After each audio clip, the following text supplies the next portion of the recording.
In Samantha's life, the arrival of the second child seemed to follow the expected course. Everything was meticulously planned, but when labor began, an unexpected twist awaited them.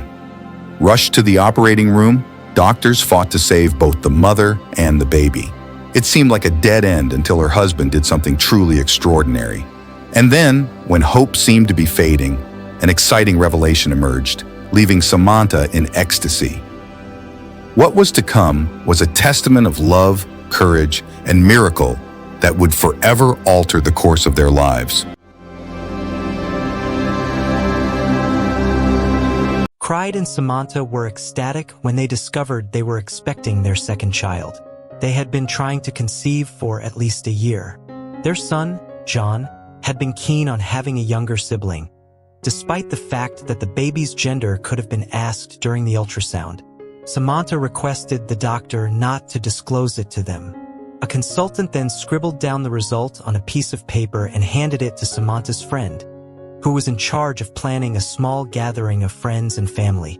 Among sweets and a cake, the announcement was made, and everyone rejoiced as purple and pink bubbles floated and stuck to the ceiling of the apartment, indicating a girl.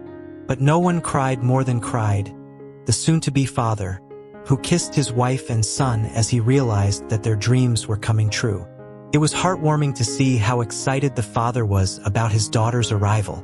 So, as a Headshots fan, he exclaimed, "I'll teach her to play baseball too," which elicited laughter from everyone in the room.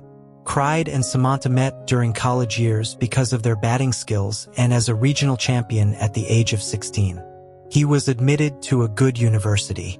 Unfortunately, due to a shoulder injury, he couldn't play professionally, but he played for the university. His best athletic performance, he always claimed, occurred during practices on the field. A lovely girl he had never seen there before. After hitting a ball and sending it soaring into the sky, she was joined by a friend. "That was the best hit of my life because it brought me to you," Clyde told Samantha during their wedding vows in front of all the guests. Samantha's graduation ceremony was simple and elegant. Her greatest joy in life was the birth of John, who was already swinging balls with his father at 3 years old. Clyde and Samantha never expected their son to be as athletic as his father. They enjoyed playing catch in the backyard, and he loved taking him to Headshots games. John used to lie next to Samantha on the bed, listening to the kicks and movements of the baby, while waiting for a daughter. Everything seemed perfect, but the family's destiny would take a dramatic turn as the baby's due date approached. Clyde and Samantha got more items to ensure their comfort. A crib, colorful clothes, toys, and lots of diapers filled the baby's room. The delivery date was set for 10 days later. Samantha was calm because she had been through this process before and thought she knew what would happen. However, something unexpected happened in the penultimate week. Samantha woke up feeling a slight contraction. However, as it didn't seem severe, she and her husband went to the hospital with little concern. They just wanted to make sure everything went well during a medical checkup. But the contractions became more intense, and her water broke. That's when things started to go wrong for the woman, who felt dizzy and nauseous when contractions interrupted her breakfast. She hadn't experienced this before when she gave birth for the first time, but assumed it wouldn't be a big deal. Perhaps her daughter simply announced her arrival earlier than expected. Samantha, however, was mistaken. She fainted in front of the doctor a few minutes later. Clyde was terrified. He had never seen his wife in that state, and not even the concentration of a baseball player could have prepared him for this. "What's happening? What does she have?" he asked in vain to a squad shaken by the unexpected event. The woman's heart rate decreased. Her blood pressure dropped to 0. Samantha turned blue and seemed to struggle to breathe, while the doctor and nurses tried to figure out what had happened. Soon her body was on a bed, connected to several machines monitoring her and the baby's health.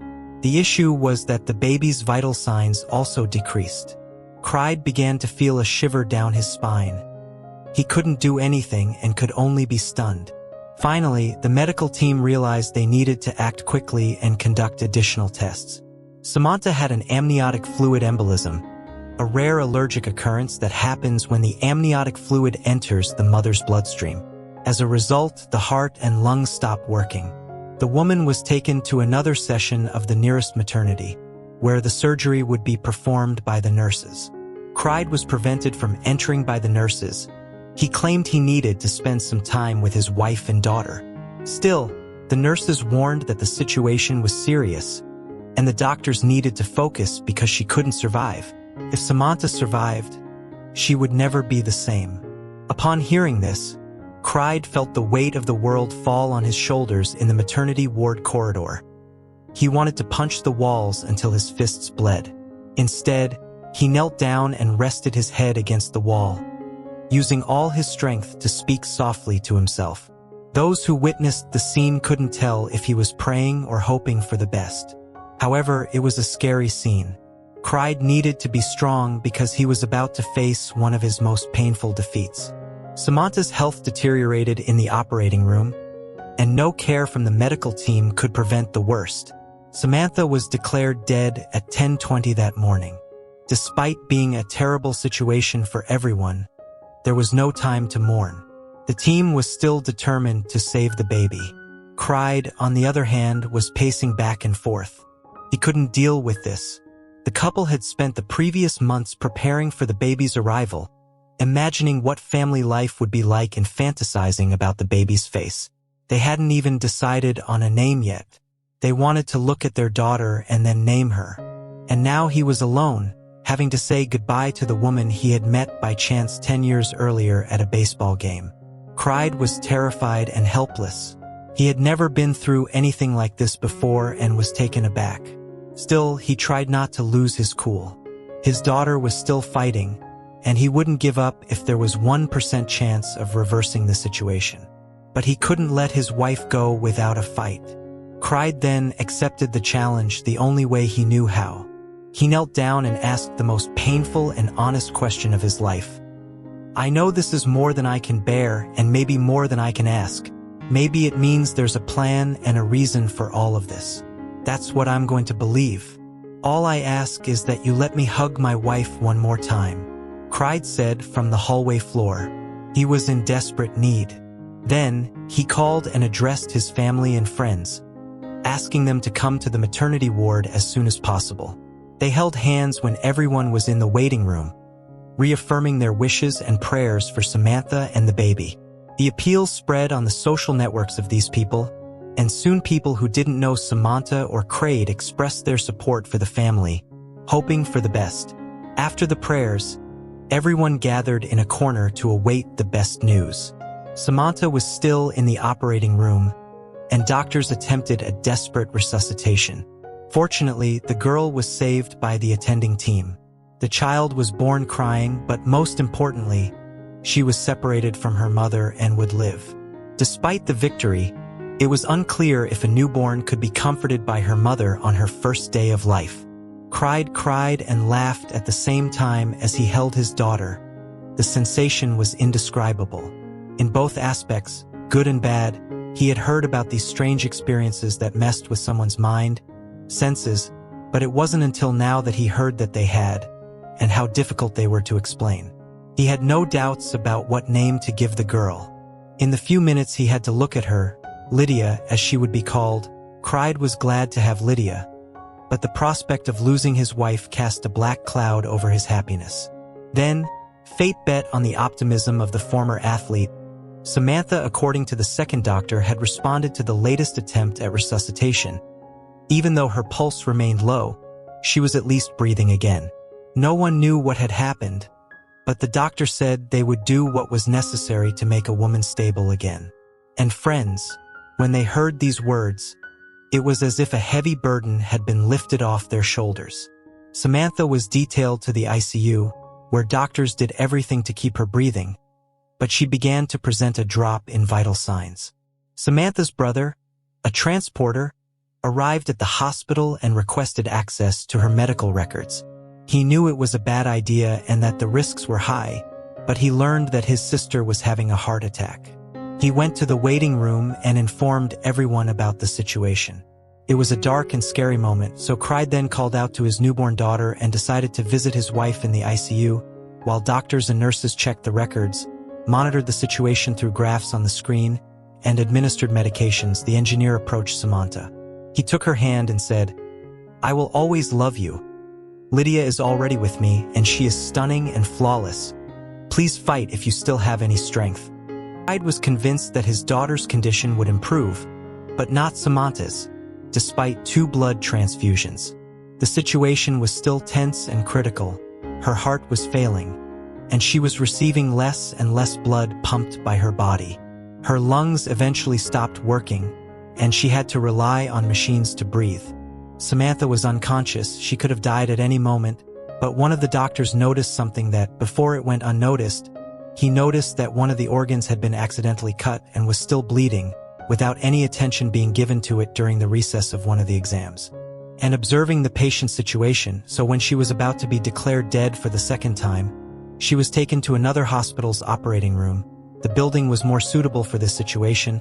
It had an extracorporeal membrane oxygenation machine.